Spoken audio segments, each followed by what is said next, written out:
దేవుని నామాన మహిమ కలుగును గాక. హల్లెలూయా. అందరూ బాగున్నారమ్మా?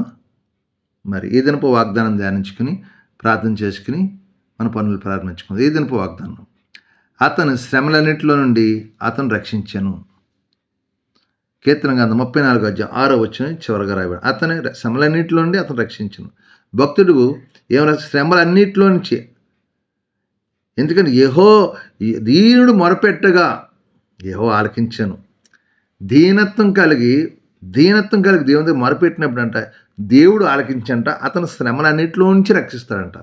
ఈ దినాన్న మన దీనత్వం కలిగి ఉండి దేవునికి మొరపెట్టినప్పుడు ఆ మొర ఆలకించి దేవుడు నిశ్చయంగా మనకి సహాయం చేసి మనం రక్షిస్తాడు, మనల్ని విడిపిస్తాడని, శ్రమలు అన్నిటి నుంచి విడిపిస్తాడు దేవుడు. అందుకే దీనత్వం కలిగి ఉంటే కోపము, ద్వేషము, అసూయ ఇవన్నీ ఏమి ఉండకూడదు. మనిషికి శాంతి, సమాధానం, నెమ్మది, ప్రేమ అన్నీ మనకు కలిగి ఉండాలి. కాబట్టి ఇదన్నా వాగ్దానం సహోదరుడు, సహోదరి ఏమంటున్నాడంటే, దేవుడు శ్రమలు అన్నిటిని తప్పిస్తాను.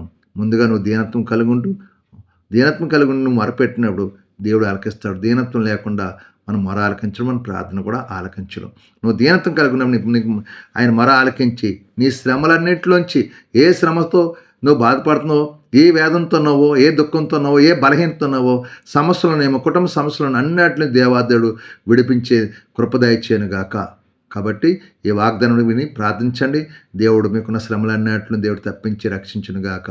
మీరు అందరూ దీనది మనసు కలిగి ఉండి దేవుని మొరపెట్టే కృప దేవుడు దయచేయను గాక. ఆమెన్.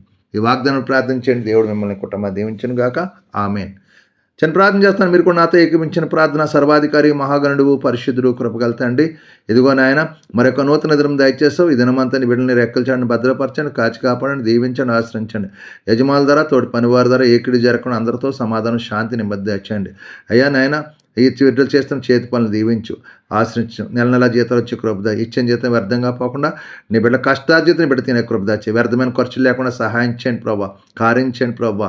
ఇదిగో నా తాగుడు వ్యసనాలు దూరపరచండి, శరీర బలహీన దూరపరచండి, హాస్పిటల్ ఐసీలను ముట్టండి, స్వస్థపరచండి, కుటుంబ సమస్యలను విడుదల దాచండి, అప్పనే బంధకాల నుంచి విడిపించి కృపచూమి దీవించమని మిమ్మల్ని మహింపరచుకుని ఈరోజు పుట్టినరోజు, పెళ్లి రోజు జరుపుకున్న బిడ్డలను మీరు దీవించండి, ఆశ్రయించండి, కృప చూపించి దినమంతా అయ్యా నీ బిడ్డ చేసిన చేతి పనులు దీవించి ఆశ్రయించి, బిడ్డ బయటికి వెళ్ళి లోపలికి వెళ్ళినప్పుడు దీవెనకరంగా ఆశీర్వాదం మలచండి. నీ బిడ్డలు అడుగుపడిన స్థలం అంతా సంతోషం, సమాధానం, శాంతి, నెమ్మది దయచేసి కృప చూపించమని మిమ్మల్ని మహింపరచుకొని మీకే మహిమా ఘనత ప్రభావం పొందుకోమని యేసు పరిశుద్ధ నామమున వేడుకుంటున్నాం తండ్రి.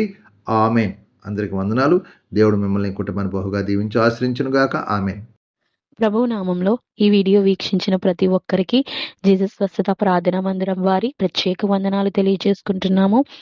మరి ఇంకెన్నో సందేశాలు, వీడియోలు, సంఘ కార్యక్రమాలు మీకు అందుబాటులోకి రావడానికి పక్కనే ఉన్న సబ్స్క్రైబ్ బటన్ని ప్రెస్ చేసి బెల్ ఐకాన్ని కూడా ప్రెస్ చేయాల్సిందిగా కోరుకుంటున్నామండి.